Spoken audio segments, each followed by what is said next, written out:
As I'm sure you can see, this YouTube thing is new for me, and I wanted to just get going with it. So I posted our anniversary trip, the 3-part series, and I wanted to go back now and let you know how we got started. Of course, we started out watching all of our favorite YouTubers, getting away, exploring the country, getting out into nature, and it's something that we've always enjoyed doing. And we decided that it was time to make our dreams a reality.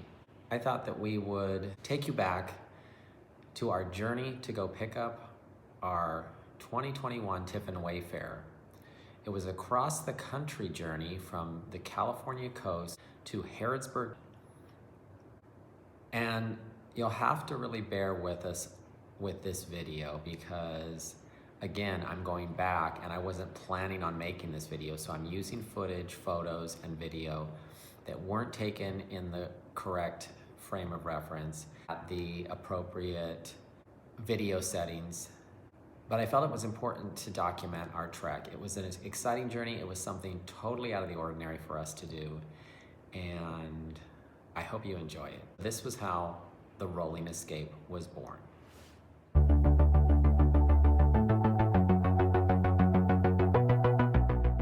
So we flew from the California coast to Denver, Colorado, and on to Louisville, Kentucky. From there, we were picked up by a car and driver and driven through lush green neighborhoods on our way to Harrodsburg, Kentucky, and Sewell Motor Coach.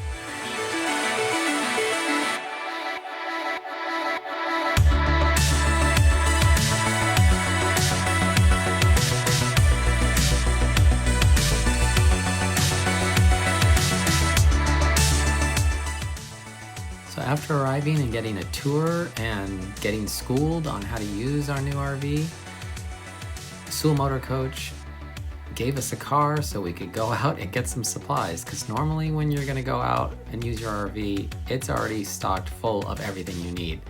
Not in this case. We had to go get some supplies. We went through the beautiful downtown Harrisburg, beautiful old town with lots of historic buildings.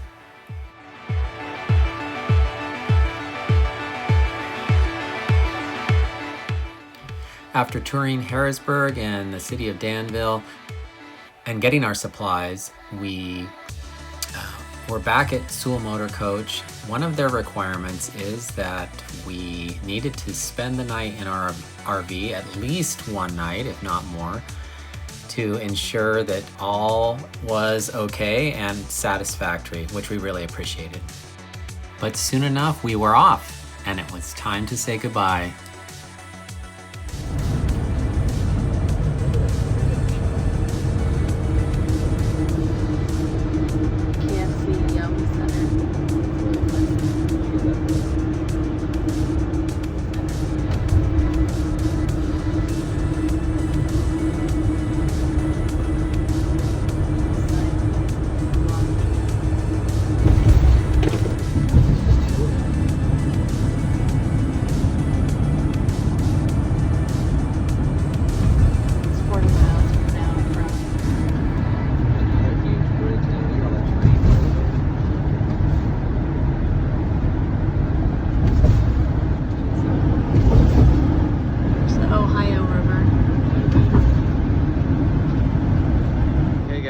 So this is what a rest stop along the freeway that's not in California looks like.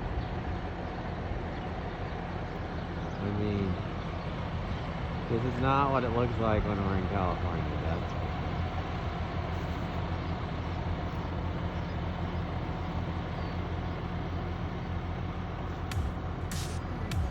We were struck by the greenery and the well-kept rest stops, as that's not what you see back home in California. After a day of driving, we arrived at Arches RV Park in Mount Vernon, Illinois. So, this is our view for our first night.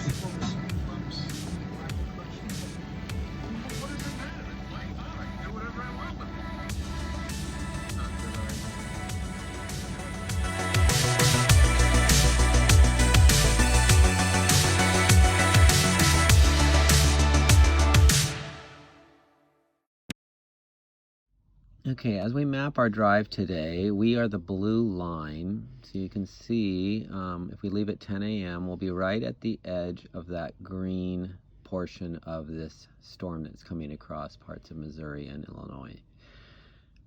And then, Tiff points out to me, there's just this little problem that's coming. Because I was thinking, oh great, we're just missing that perfectly. But where is this going? That is the question.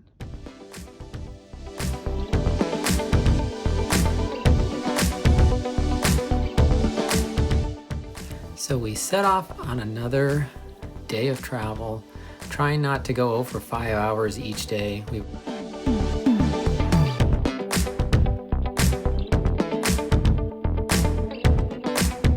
So, we're here along the I-70 at a truck stop, rest stop, I guess you'd say. We used to have a really nice view. We used to have a really nice view until this truck parked here. There's some beautiful grove of trees right there. But this is the nice thing. Here we ate lunch. We ate lunch up there on the couch. And now we dished ourselves some ice cream, and we are laying in bed and eating ice cream. And then we're gonna continue on to Independence, Missouri. So.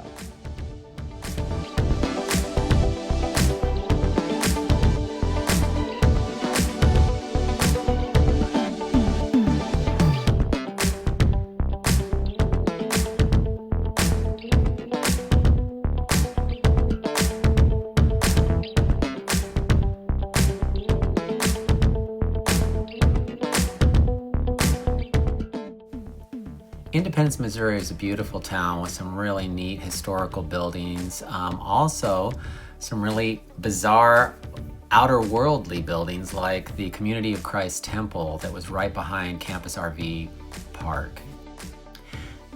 And also, things that you don't see in California are these old historical homes. This actually had bullet holes from the Civil War in the side of that little house.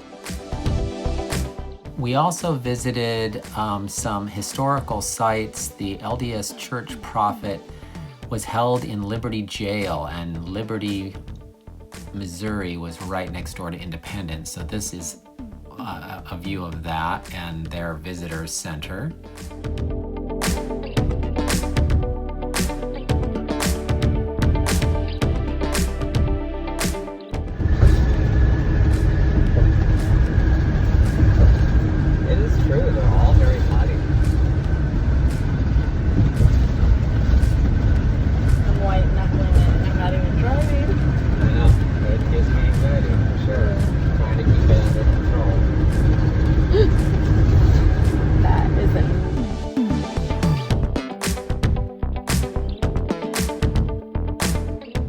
I know I've already said it, but what really struck me about driving across the country was how green it was throughout our drive across the country. I pictured some of these places as just desolate, dried up, wasteland, and it was just beautifully green all throughout the country.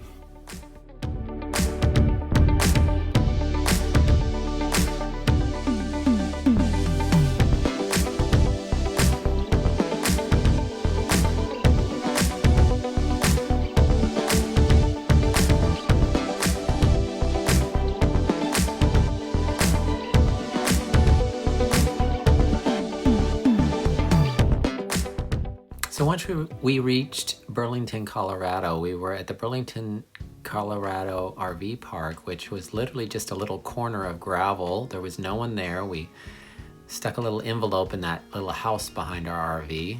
But what was nice is no matter where we were, we had the comfort and the security of our RV.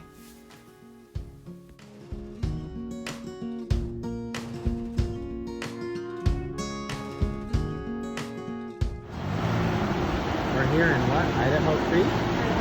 Idaho Springs, Colorado.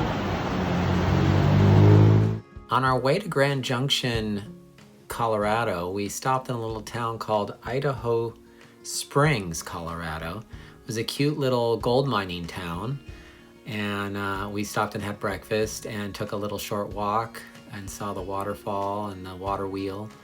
Really cute little town. Along our way, we stopped at a rest stop right along the Colorado River, and we met the wife of this guy who's in this boat. I can't remember what it's called, but he was just ready to start down a section of the Colorado River that is deadly. And that device that he created, that boat, can flip all around upside down and rights itself no matter what. So she was preparing, she said, to be a widow.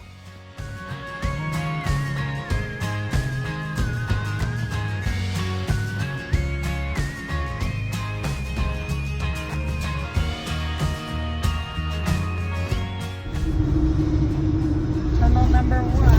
Oh gosh. Oh, it's a little one. It's a little tunnel. Come on, he's passing that guy. So we have a little tiny one.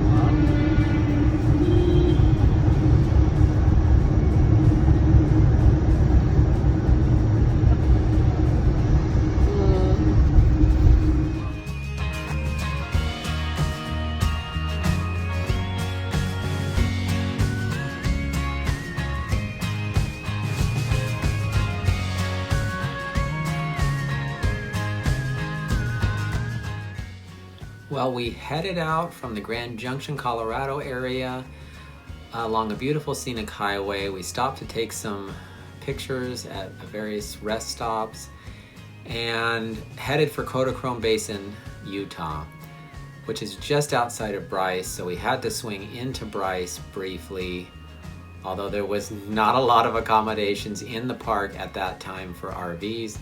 We did find a place to stop and have lunch, and then headed off to Kodachrome Basin.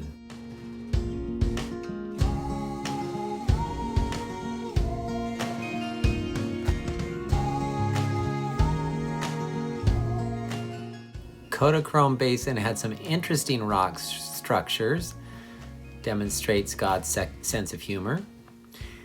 And we were lucky enough to have my sister and brother-in-law meet us there. They camped right across from us. This was our first opportunity at Kodachrome to be off the grid and test out our off-the-grid capabilities with our new RV.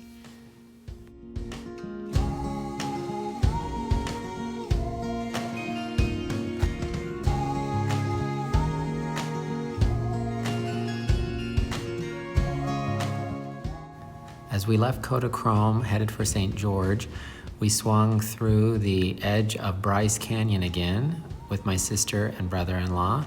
We went on a short hike before we headed onto the highway towards St. George.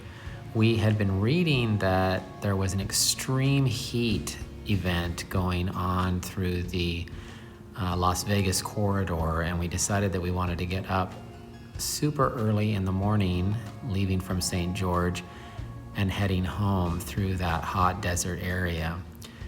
We ended up staying at Settlers Point in Washington, Utah, right outside of St. George, and cooled down in the pool, and then got up early in the morning with a time change that allowed us to get through that hot desert area with temperatures expected at 117. But we managed to get through the desert and safely to the cooler coast, finally, after our long across the country journey, arriving at home. We had a great time and look forward to many more fun memories with our Tiffin Wayfarer. Thanks for joining us. We'll look forward to seeing you on our next adventure.